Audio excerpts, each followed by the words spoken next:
Welcome to Tight HST's Business Continuity Today, hosted by Todd DeVoe, where planning meets reality. Good morning. I'm Todd DeVoe, and I'm the Director of Emergency Services at Tight HST.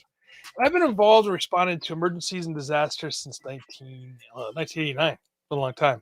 So in addition to the work I do at Tight HST, I'm an educator and teacher at the post-secondary level. And learning and sharing what I learn is a passion for me. Welcome to Business Continuity Today, where we'll continue to learn together. Today we're talking about why core values matter. I was having a conversation with a good friend of mine, and we do this very often. We get into these deep conversations about all sorts of topics. And the other day, we started discussing what core values are. And is there such a thing as a core value? Can they change? And basically, do we have them? And my contention is that core values, they are things that you learn, the things that you grab, but they have to be unwavering, and they have to be consistent. Core values are the compass of the individual or the organization, pointing you in the right direction. When I served in the United States Navy, the Navy Marine Corps core values were honor, courage, and commitment. Well, they still are. And these values are the foundation of leadership and trust. And these are things what those are built upon. And each of these words represent, well, by every sailor and every Marine, and they're repeated and they're used and out through boot camp and then into the fleet. They have deep meaning and understanding. They are ingrained in what every member lives each day. And individuals, they may fall short. They do. And when they do, sometimes there's consequences. But it's a goal and a value to live, to reach towards, to live for. That's what core values really truly are. But then the question comes up, are core values actually steadfast?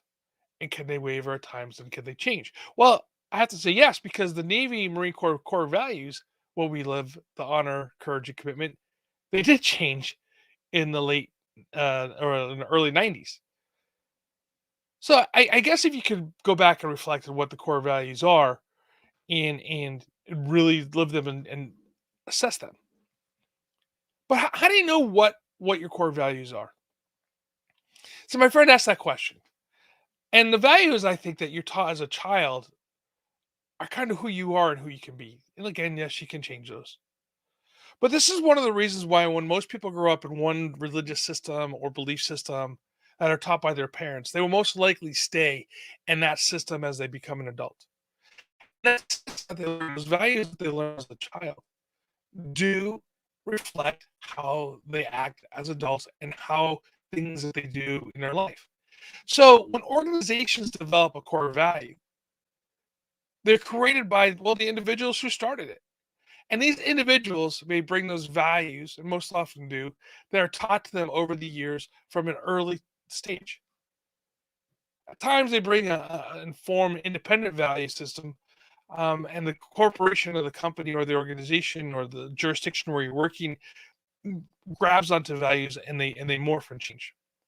So I guess in that aspect of it, the idea is, our core values steadfast, and do they ever change? Well, maybe they do over time. Stu Friedman, an organizational psychologist and professor of leadership, argues that our values as leaders are determined by our life experiences. What happens in our lives, they shape our values. So to be effective as a leader at any level, in any social context, you have to know what your values are and strive to embody them. You know, one of the things I'm doing it here today is I love to do is the idea of using storytelling to determine and to flush out what the core values are of the organization that you're working. I love the book, The Power. I'm sorry, I messed up. There's a book that I love, all right, and it's called Stories That Stick, and how storytelling can captivate customers, influence audiences, and transform your businesses, by Kendra Hall. I almost said that backwards. It's a really exciting book. I love it. right? And why did I buy that book, and why did I read it? What really brought it into me was it is the stories that stick. If you remember the stories as a childhood, as you sit around and listen to your grandparents and to your parents talk, it's the stories that you remember of your family that stick to you. See, Kendra takes us on a journey to tell stories that make a difference and why they are impactful. I've shared this on the program before, and we need to share what is critical to have an emergency operations plan and practice business continuity plan. Why is that so critical for the organization? We can talk to our, to return blue in the face because I'm sitting here talking, I'm assuming, to the choir, if you will. But how do we get the organization to understand it? How do we get the C suite to understand this? How do we get those that we're working with to understand why having these plans and practicing these plans are such important? Well, we can do this by sharing stories on how disasters have negatively and positively impacted organization. There's a couple books out there. Amanda Ripley has one called The Unthinkable. That's another great one that has lots of stories in there about how organizations and people and individuals acted together and did great things, and in some cases didn't act together and things fell apart.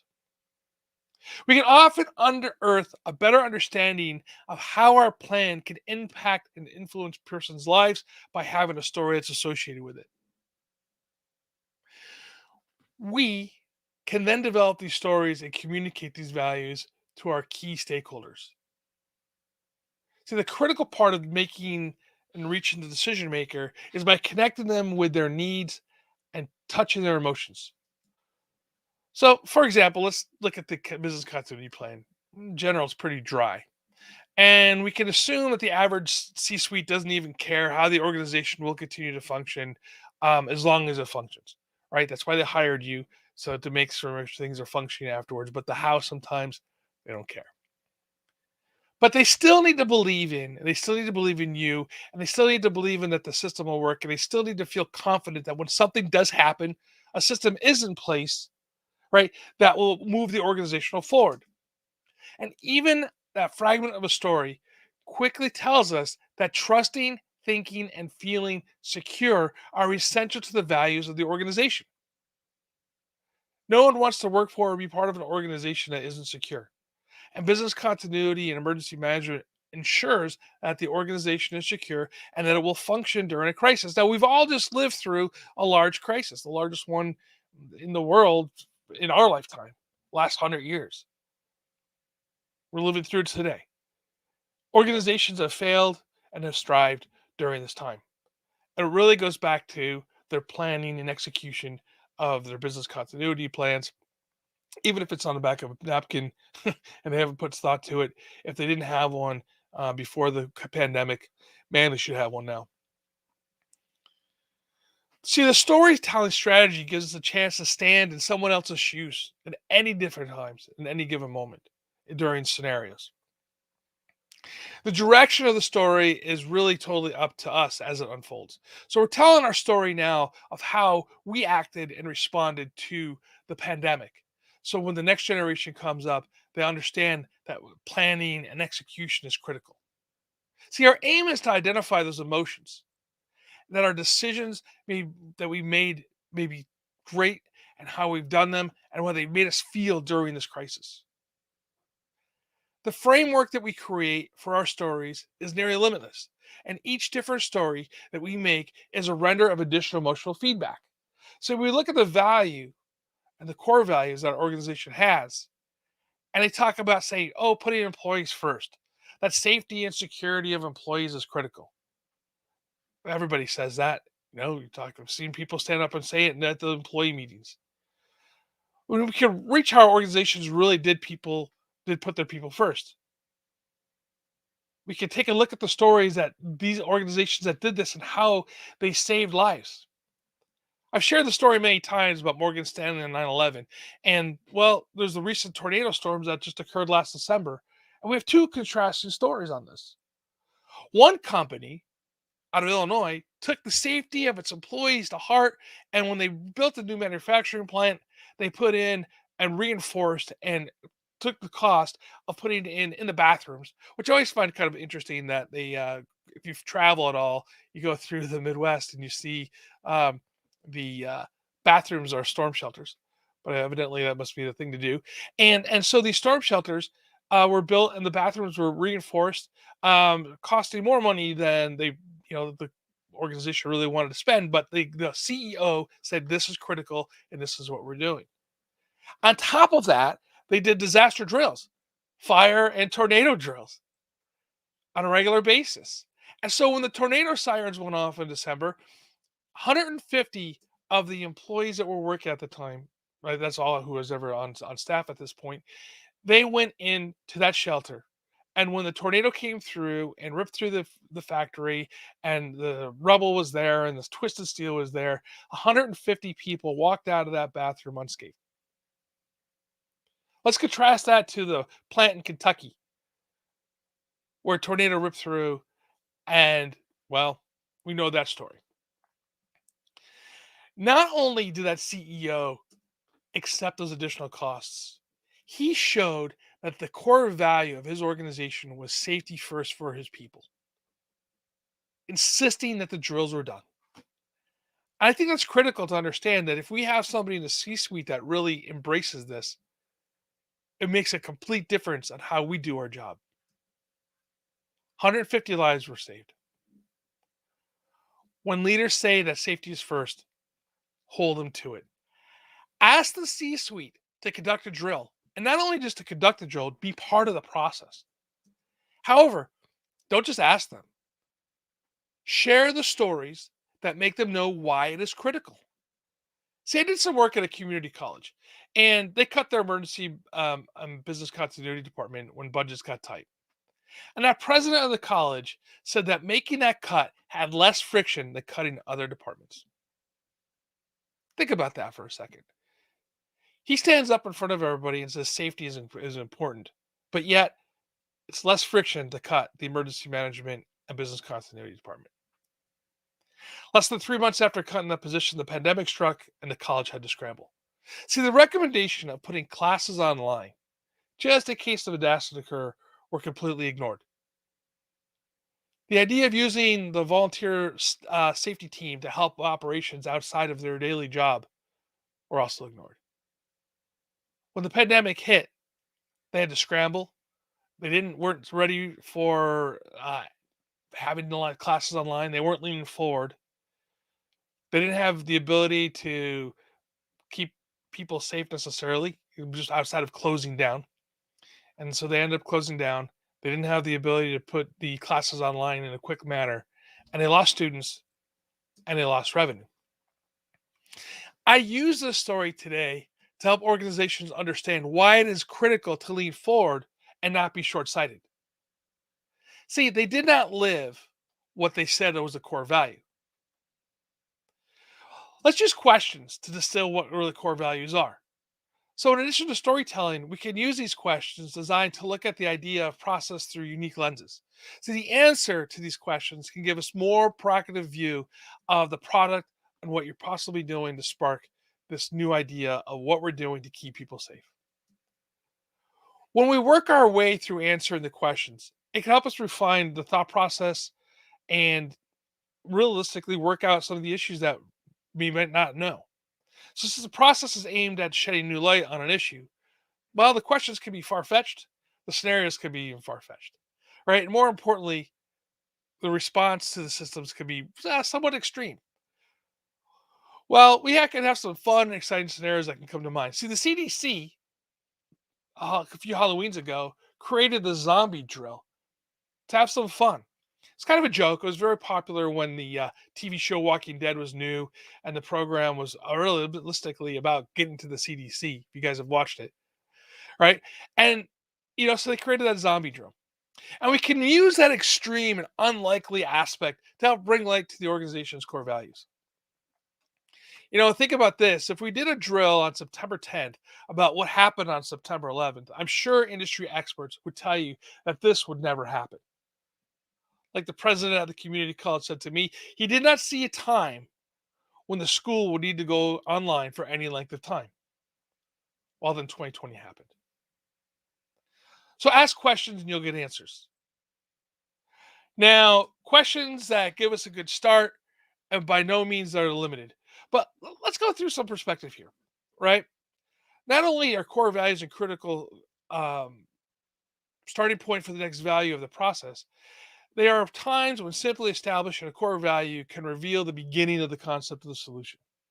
It may seem that we are distracting ourselves from our technical qualities of what we do as emergency managers and business continuity managers, but that's fine. Let's go down this rabbit hole just for a little bit more. We must find as many different ways to looking at what we do. We can't be myopic. We can't have our blinders on and think this is what we do as emergency managers and move forward. Because creating the concept is very important, and really being able to share this concept and getting people to buy into this concept is critical. Talking in the terms of values can sound strange for us. But once you do, so many things become more apparent, like communication, collaboration, conflict management, and much, much more. The point is to remind each other your areas of alignment and agreements that you've made on how we can approach this together with your C suite and what we do as emergency managers. You know, the questions that we ask are very critical. And we have to have ask good questions. And we have to lie them out. We have to say, hey, what are we doing? What is our goal? What are our objectives? And how does this really align with what we do as an organization? Prepare yourself for more questions that come. Maybe you might even have more questions at the end of the day than answers of how we can move forward. I think it's critical, though, that we really explore this and really take it to what the core value is. These questions are critical today more than ever. As we look at organizations moving forward, looking for long-term solutions that we have for what we've done here through the COVID and other disasters that are occurring, planning for things like climate change and how water is going to impact the area, how less water here in California where I'm at, or more water in other parts of the country, parts of the world. Storms are coming, storms, we have to be prepared for them. The other side of it is how do we communicate with our employees? How do we share those values? How do we share what this looks like? What is the responsibility of our organization to our employees? I think that's the critical question that you need to ask. You get the point. Now, the key to doing this well is consistency, is accountability, and you have to hold each other accountable. The only way you can do this and hold the C-suite accountable by leading up is you have to do this by leading by example. It might be an awkward process at first, speaking about core values and how you implement them into the emergency operations plan. But after working this way for a short while, it'll begin to feel like shorthand between you and your leadership. In fact, you won't realistically have to talk about core values each time. It'll just be understood that when a crisis happens to your organization, and it most likely will, you'll be highlighted as a success and not as a lesson learned. Thank you for being with us today. And visit Titan HST for all your communications needs. And follow us on Facebook and on your favorite podcast player. And don't forget, till next week, stay safe, stay hydrated.